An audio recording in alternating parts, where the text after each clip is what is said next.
Class 12 सामान्य हिंदी 2024 का देखिए बोर्ड का पेपर का कॉपी है हिंदी का, सामान्य हिंदी का। देखिए अगर आपका भी विषय कोड है 302 DH है, तो एक बार आप लोग मिला लीजिए आप लोग ने सही किया है कि नहीं। इसका सोल्यूशन देखने वाले हैं इस वीडियो में, तो वीडियो को लास्ट तक बनी रहिए। और आप लोग अंतिम कमेंट कीजिएगा आप लोग कितने 100 में से आप लोग ने कितना किया, ज़रूर कमेंट कीजिएगा। अगर आपका अगर अगला सेट होगा, अगर दूसरे ज़िले का सेट होगा, तो आप लोग भेज दीजिएगा हमारे व्हाट्सएप चैनल पर। देखिए आपका देखिए जो पहला प्रश्न आया था यहाँ पर पहले देख लीजिए। कुछ दिशा निर्देश दिए थे यहाँ पर, 3 घंटे 15 मिनट आपका समय था और दिशा निर्देश आपके यहाँ दिए गए थे, आपने शायद पढ़ा होगा अच्छे से। और देखिए आपका यहाँ से खंड का आपका शुरू होता है। खंड का आपका देखिए इसमें खंड का में आपका देखिए क्या क्या रहता है देखते हैं। और पहला देखिए प्रश्न है, पहला का आपका इसमें मेरी असफलता किस विधा की रचना है। देखिए आपकी मेरी असफलता है, आप लोग मेरी असफलता है आत्मकथा विधा की रचना। कौन सी विधा की रचना है? ये आत्मकथा विधा की रचना है। आप लोग अपना आंसर मिलाते जाइए, आप लोग ने सही किया है या गलत। देखिए दूसरा है घुमक्कर शास्त्र के लेखक हैं। देखिए घुमक्कर शास्त्र के जो लेखक है राहुल संस्कृत्यायन है। कौन है? राहुल संस्कृत्यायन। इसका पहला वाला ऑप्शन सही होगा। कौन सा? पहला वाला ऑप्शन इसका करेक्ट हो जाएगा। थोड़ा पेपर को जूम कर लेते हैं तो तब आपको अच्छे दिखेगा। देखिए आपको ग क्या है, निम्नलिखित में से कौन सा उपन्यास जैनेन्द्र द्वारा लिखित है। तो देखिए आपका जो सुनीता है यह जैनेन्द्र द्वारा लिखित उपन्यास है। कौन सा? सुनीता, यह जैनेन्द्र की रचना है।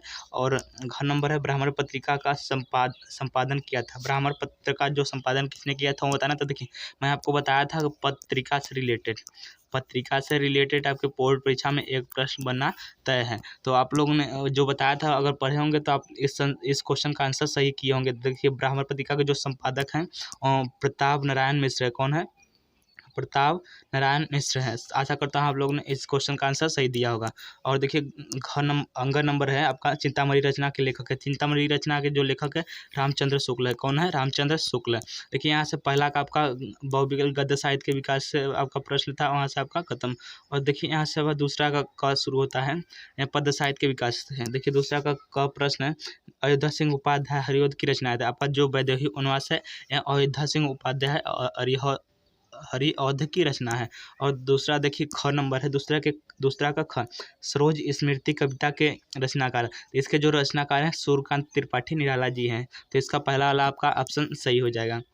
ग नंबर है, दूसरा का ग है उपमान मैले हो गए हैं। तो किसकी काव्य पंक्ति है? तो यहाँ अज्ञे जी के यहाँ काव्य पंक्ति है।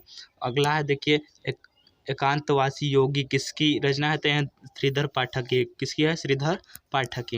अंग नंबर आपका प्रश्न है थोड़ा आप जूम आउट करते हैं तब आपको दिखेगा पूरा प्रश्न। किस हिंदी काव्य के किस कालखंड को स्थूल के प्रति सूक्ष्म का विद्रोह कहा गया था? देखिए डॉक्टर नरेंद्र शर्मा ने छायावाद के प्रति स्थूल के प्रति सूक्ष्म का विद्रोह कहा था। किस कालखंड के लिए? तो छायावाद के लिए, छायावाद युग के लिए। तो इसका दूसरा वाला ऑप्शन आपका करेक्ट होगा।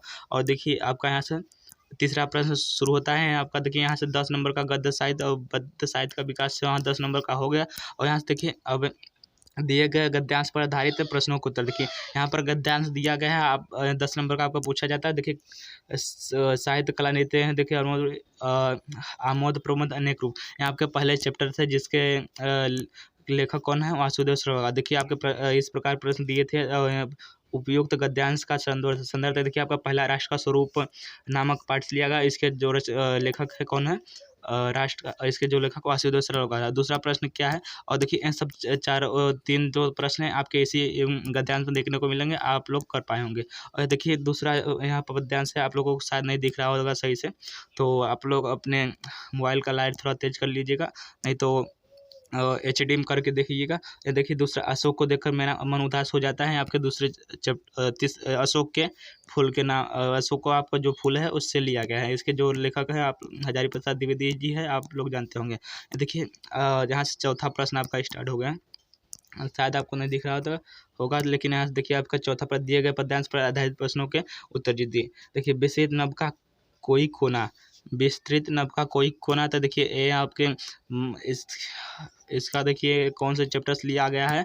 आपके गीत चैप्टर से। एक गीत चैप्टर जिसके गीत कविता से लिया गया है। इसके जो लेखक कवयित्री है ये महादेवी वर्मा जी है। कौन है? महादेवी वर्मा जी हैं। आपको गद्य संदर्भ में यही लिखना रहेगा। और देखिए जो है सुख भोग जोगने आते हैं, क्या सुख भोगने। देखिए आपका ये जो है विस्तृत नभ का कोई कोना, आपका महादेवी वर्मा जी इसकी लेखिका है, आपके गीत से लिया गया। और सुख भोग खोजने आते हैं, आपका देखिए जो है इसके लेखिका इसके कविता सुमित्रा नंदन पंत जी है। आपके बाबू के प्रति जो आपका चैप्टर है उससे लिया गया है। यहाँ से आपका गद्य और पद्यांश का जो प्रश्न पूछा जाता है खत्म। यहाँ से देखिए आपका 5वां प्रश्न शुरू हो जाता है। किसी एक का लेखक का साहित्यिक परिचय देते हुए उनकी प्रमुख रचना पर आपका उल्लेख करना है अधिकतम 80 शब्द में। तो देखिए आपके पास वासुदेव सावरकर, APJ अब्दुल कलाम, हरिशंकर प्रसाद, यहाँ 3 आपको दिया था, उनमें से आपको एक करना था। किसी एक लेखक का जीवन परिचय और 5 नंबर का प्रश्न था। यहाँ से 5वां का घर देखिए प्रश्न किसी एक का साहित्यिक परिचय और उनकी रचनाओं पर प्रकाश डालना है। तो देखिए मैथिली शरण को सुमित्रा नंदन पंत और गे जी का, इनमें से भी 3 में से आपको एक करना था। आशा करता हूँ आप लोग सभी प्रश्न अच्छे से किए होंगे। देखिए आपका यहाँ से देखिए बहादुर ध्रुव यात्रा कहानी के उद्देश्य पर प्रकाश डालिए अधिकतम 80 शब्द में, या पंचलाइट कहानी का सारांश अपने शब्दों में लिखें। देखिए मैं आपको बताया था कि बहादुर कहानी या पंचलाइट कहानी आप याद कर लीजिए, आपके बोर्ड परीक्षा में इससे फंस जाएगा। ये देखिए 5 नंबर का प्रश्न था, आप लोग किए होंगे अच्छे से। यहाँ से देखिए आपका शुरू हो जाता है स्वपठित गद्यांश। 7वां प्रश्न स्वपठित गद्यांश के आधार पर किसी एक प्रश्न के एक खंड के प्रश्न। देखिए आपका स्वपठित गद्यांश है आपका था, तो आपके जिले में जो चलता होगा वो लिखे होंगे। आपका चरित्र चित्रण और आपको कथा वस्तु संक्षेप में लिखना था। सभी देख लिए, सभी इस प्रकार है। तो आप लोग आपके जो जिले में चल रहा होगा आप लिखे होंगे। यहाँ देखिए खंड ख शुरू होता है और इसमें 8वां प्रश्न स्टार्ट होता है। इसमें आपको देखिए 7 नंबर का प्रश्न था, आपको क्या करना था। एक का किसी आपको 2 गद्यांश दिया है, किसी एक का संदर्भ हिंदी में अनुवाद, संदर्भ सहित आपको हिंदी में अनुवाद करना है। देखिए आपका योग मालवी, यहाँ आपके महामना मालवीय चैप्टर से लिया गया है। और देखिए यहाँ देखिए संस्कृत भाषा के अधिकार, यहाँ आपका संस्कृत भाषा महत्तम नामक पाठ से लिया गया है। यहाँ से देखिए यहाँ आपका ख शुरू होता है, दिए गए पद्यांश का एक संदर्भ सहित आपको अनुवाद करना था। ये देखिए ये भी आपका हो गया और ये भी हो गया। आपका यह 7 नंबर का प्रश्न था, दोनों में से आपको एक करना था। आशा करता हूँ आप लोग अच्छे से किए होंगे। और यहाँ से देखिए आपका किसी एक का अर्थ लिखकर और वाक्य प्रयोग, आपको मुहारा लुक दिया है, आप लोग ने किया होगा। जो बताया था वो आपका प्रश्न बोर्ड में देखिए अपठित गद्यांश पर आधारित प्रश्नों के उत्तर दीजिए। तो यहाँ पर आप एक गद्यांश और एक आपको 2 दिया था, दोनों में से आपको किए होंगे अच्छे से। जो बताने लायक प्रश्न है बहुविकल्पी रूप का है, मैं वो आपको बता दे रहा हूँ। अनिष्ट का जो देखिए सही आंसर हो जाएगा बुरा और निष्ठा रहित है, आपका सही आंसर हो जाएगा। आप लोग ने यहाँ टिक किया है तो आपका बिल्कुल सही है। और देखिए दूसरा क्या है मात्र, तो इसका केवल और माता होगा, क्या होगा केवल और माता, यहाँ आपका सही हो जाएगा।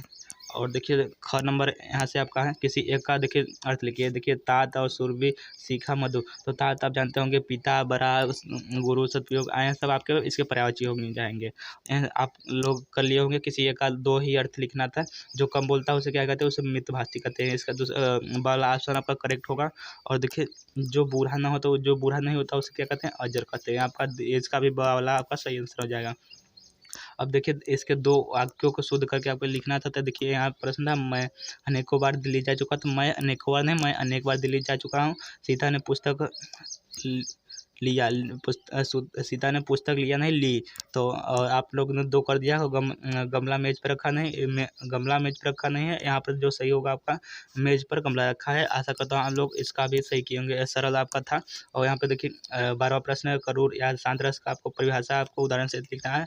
अनुप्रास, उत्प्रेक्षा, अलंकार, आपको चौपाई, दोहा, इन सब देखिए 6 नंबर का प्रश्न था और आसान प्रश्न था, आप लोग ने अच्छे से किए होंगे। और यहाँ से आपका 13 नंबर प्रश्न है बैंक प्रबंधक को शिक्षा ऋण के आवेदन के संबंध में आपको पत्र लिखना था। और अथवा करके आपका दिया था किसी पर्यटन स्थल की यात्रा का अवलोकन करते हुए अपने मित्र को पत्र लिखिए। अपने मित्र को पत्र लिखना है। 6 नंबर का प्रश्न था, तो आप लोगों ने किया होगा। और देखिए यहाँ से लास्ट प्रश्न आपका 14 नंबर है, किसी एक पर अपनी भाषा शैली पर निबंध लिखना है। तो पर्यावरण संरक्षण का महत्व, विद्यार्थी जीवन में अनुशासन का महत्व, वर्तमान समय नारी शक्ति, साहित्य और समाज का संबंध, राष्ट्रीय शिक्षा नीति 2020 का आपको राष्ट्रीय शिक्षा नीति के बारे में लिखना है। इस पर आपको निबंध लिखना था, या 9 नंबर का था। अगर आपने सही किया तो एक बार मिला लीजिएगा। बहुविकल्पी प्रश्न आप लोगों ने सही किया है नहीं, और आप लोग लास्ट में। और आप लोग कमेंट बॉक्स में की जी आप लोग ने कमेंट बॉक्स में कमेंट कीजिएगा 100 में से आप लोग ने कितना किया। तो मिलते हैं नेक्स्ट वीडियो में।